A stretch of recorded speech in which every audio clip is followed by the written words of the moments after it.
સંદેશમાંથી પાઠ 18મો અધ્યાય કડી 9 થી 14 નમ્રની પ્રાર્થના ફળે। પોતે ધર્મપરાયણ છે એવી જેમને પાકી ખાતરી હતી અને જેઓ બીજા બધાનો તિરસ્કાર કરતા હતા એવા કેટલાક માણસોને ઉદ્દેશીને ઈસુએ આ દૃષ્ટાંત કથા કહી।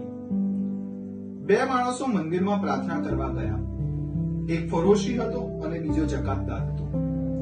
ફરોશીએ ઉભા ઉભા આ પ્રમાણે પ્રાર્થના કરી, હે ઈશ્વર, હું બીજા માણસો જેવો લોભી, અન્યાયી, વ્યભિચારી અથવા આ જકાતદાર જેવોય નથી।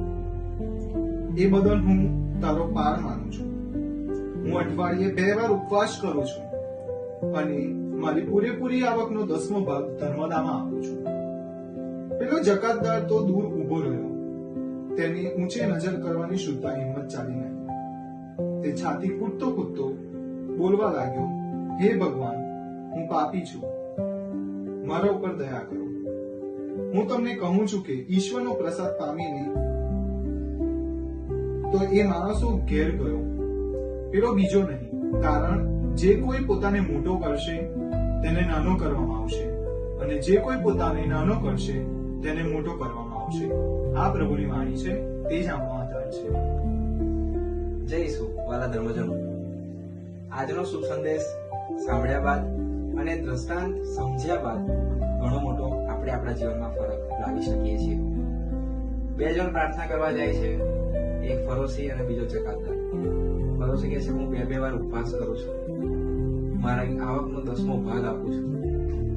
પોતે જે કાર્ય કરે છે એનું નામ લઈ લઈને પ્રભુને ગણાવે છે કે પ્રભુ, હું આટલું બધું કરું છું।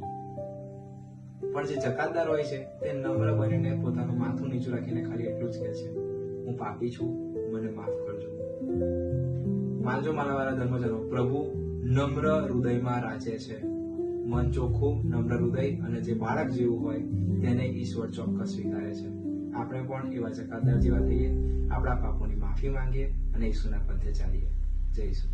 You are German, I see why you are German, I see why you are German.